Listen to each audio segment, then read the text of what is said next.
Hey guys, so today I'm going to be dealing with nursery essentials.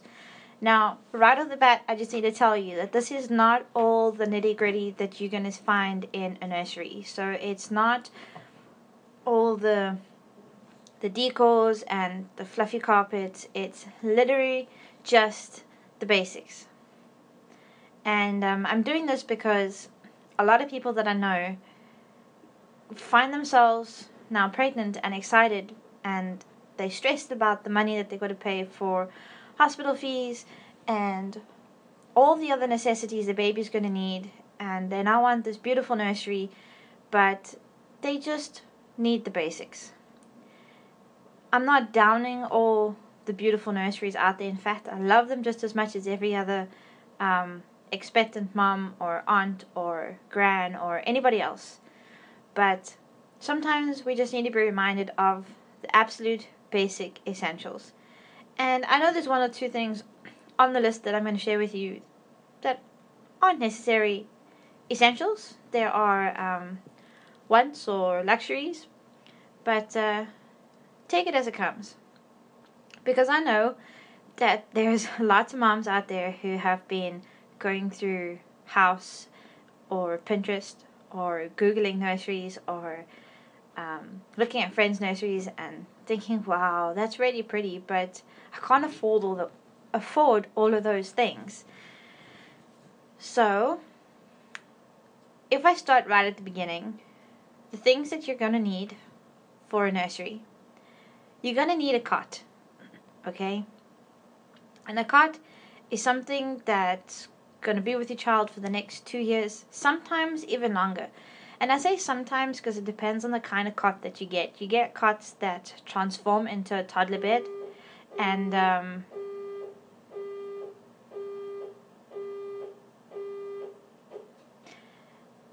sometimes later into a 3/4, or some of them, believe it or not, even transform into a double bed. But in saying that, some moms are going to co-sleep for a while. Other moms are going to use a bassinet or a Moses basket. And it's even okay to use a pack and play for a little while. I know a lot of people don't really like using pack and plays because they're not that comfortable. They say kids sleep on cardboard. But for the first couple of months, when you're trying to get your feet on the ground again, it's okay to use a pack and play. A lot of the times, a pack and play will be put into a bedroom right next to the bed anyways.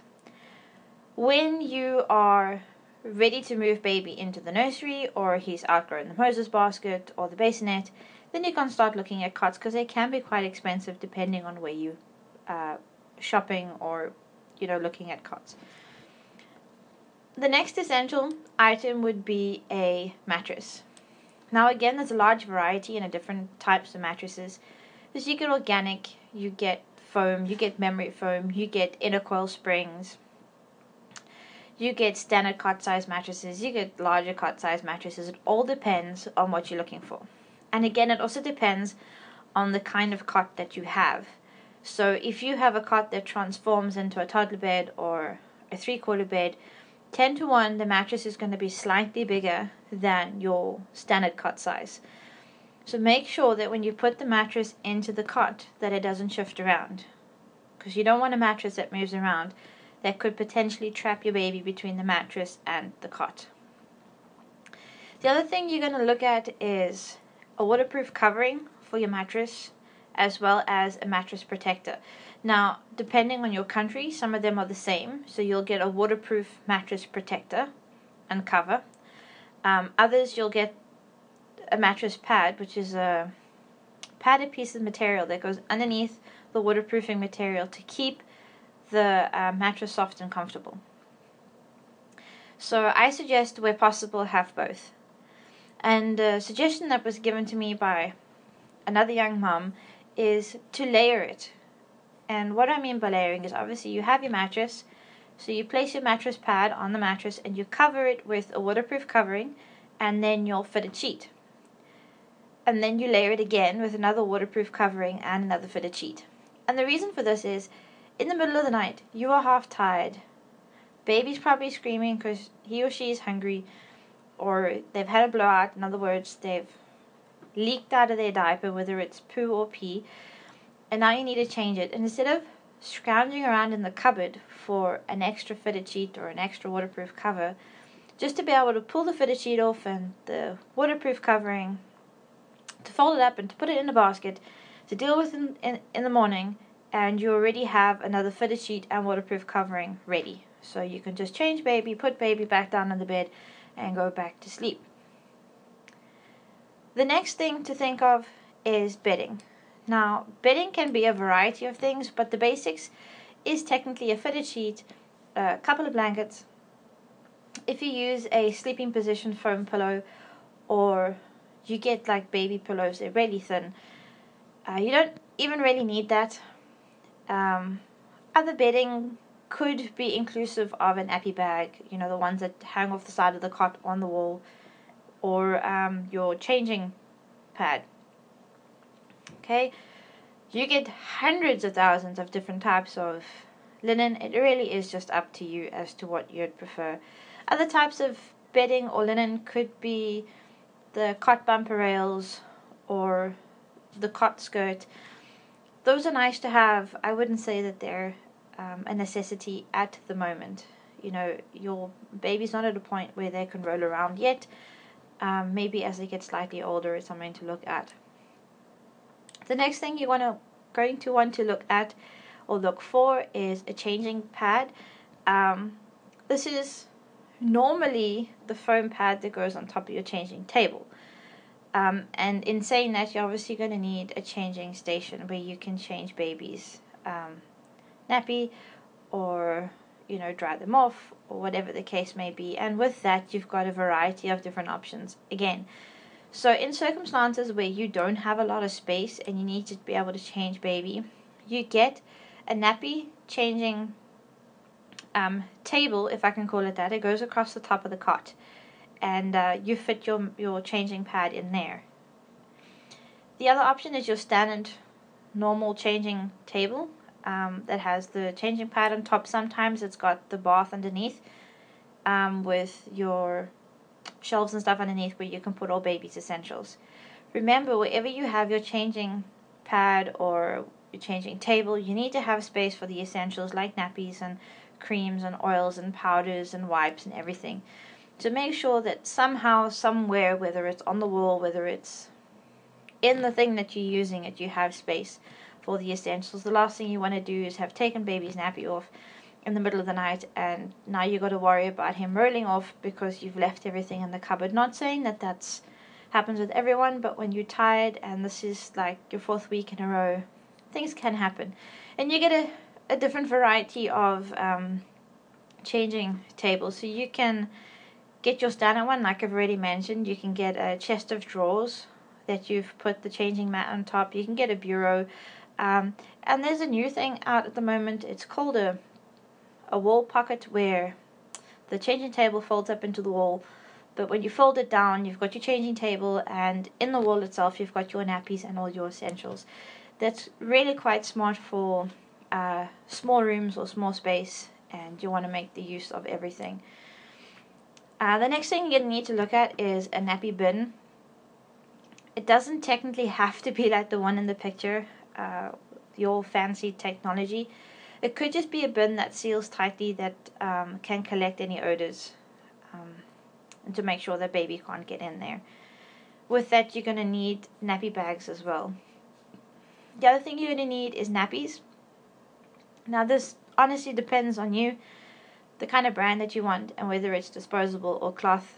It's entirely up to you, but you're going to need nappies in the nursery, and you're going to need to be prepared. Again, you're also going to need your essentials like wipes or cotton wool, bum cream, oils, powders, and everything. The next thing you're going to need is you're going to need a burp cloth. A burp cloth can be one of these specifically designed burp cloths that shape and contour to your shoulder, or the old-fashioned cloth diaper nappies are great as burp cloths. They wash easily, they're durable, they work well. You can even go as far as to getting a very small hand towel. In other words, some small soakable cloth that can collect all your baby's spit up and vomit if that happens. The other things you're going to need are blankets and swaddles. You can buy specific swaddles. They're also in a specific shape. Otherwise, you buy specific cloths that you can swaddle them in. You get different types of blankets as well. You get summer blankets, receiving blankets, winter blankets. Just a point to remember, the blanket that's going to go inside the cot with baby, it needs to have done the breathe test. What I mean by the breathe test is take the cloth or the blanket that you're going to be giving to baby for inside the cot, you're going to wrap them up in, pick it up and put it towards your nose and breathe in. If you can breathe in through the fabric, then your baby's going to be able to breathe. If you can't breathe in through the fabric easily, it could potentially be a suffocating hazard. So you've got to take that into consideration. Those are blankets then that you would use when you are with baby or in the stroller or when you're sitting in the chair. Those aren't blankets I'd suggest that you leave baby in the cot, unless it is specifically folded over the end of the mattress where baby can't wriggle in under it or it can get over baby's head. It is very important to ensure that baby can breathe, and the best way to do that is to see if you can breathe through it. Because remember, you can take in a deeper, stronger breath than what your child can. The next thing to look at is baths. Me personally, I'm in two minds about this. For myself, I'd rather go and buy a baby bath hammock, or it looks like a little lounger that sits inside of the bath, than to physically go and buy a baby bath. But again, there are lots of things on the market and it's entirely up to you. So you get a variety of baby baths. You get ones that you can put on the counter, you get ones you can put inside of your own bath, or you get one that's on a stand. It's up to you and whatever you're comfortable with. The next thing you're going to need is some form of a chair. A rocking chair, a standing chair, a glider. It's entirely up to you. But one thing to remember is when you're sitting in the chair, ensure that the armrests are at the right height. And I say this because you're going to be spending potentially a lot of time in this chair, breastfeeding or bottle feeding or reading books too. And you want to be able to sit comfortably and rest your arms comfortably on the armrests and still be able to comfortably breastfeed or bottle feed or read a book to your baby. If it is too high or too low, or there's not enough support in terms of cushioning or padding, you're going to be uncomfortable and the experience is not going to be pleasant. So test it out. Sit in it, see if it's high enough, see if you're comfortable. If you're not comfortable, then try and find one that is. I say this carefully, but if you find one that's comfortable but is not exactly the prettiest, think to yourself, is pretty better than comfort? Because at the end of the day, you're going to spend more time in it. You can always throw a blanket over it to make it look more pretty. And you can also refurbish old rocking chairs and make them look nicer if you find the old rocking chairs are better. The next thing you're going to need to look at is a nightstand or some form of table. This again is important for your nightly feeds. You could potentially have a burp cloth or little snacks for you in the middle of the night, or nursing pads, nipple cream, anything in there that's going to help you get through the night with baby. So the other thing that you could possibly keep in there is a journal to keep track of medicines or how often you feed, how much they feed. If you are concerned about their weight or their growth or whatever, you can keep track of everything in the journal. The next thing you're going to need is a monitor. Now, from my opinion, this is an essential, but to others it might seem like a luxury, and you get a variety of different types. A monitor is really just there to keep you at peace, basically knowing that your baby is breathing, that you can hear what's going on, and you can keep track of what's happening in the nursery. You also get hundreds of different types of variety. Go in and see what fits your budget and what you prefer. As pictured in the two pictures above, I've got the Motorola one with the video camera, that you can actually talk to your baby, and the other one's the Angel Care Monitor, and it has a movement sensor pad which gets put underneath the mattress, and it records the amount of breathing and when baby moves. So if there's no movement at all, it has an alarm which can sound off. The other thing you're going to need to look at as a night light. I think night lights are important. It keeps the room at a very dim lit, I suppose, but it prevents you from having to put on a very bright overhead light in the middle of the night and startling your baby awake, or just creating an unpleasant atmosphere.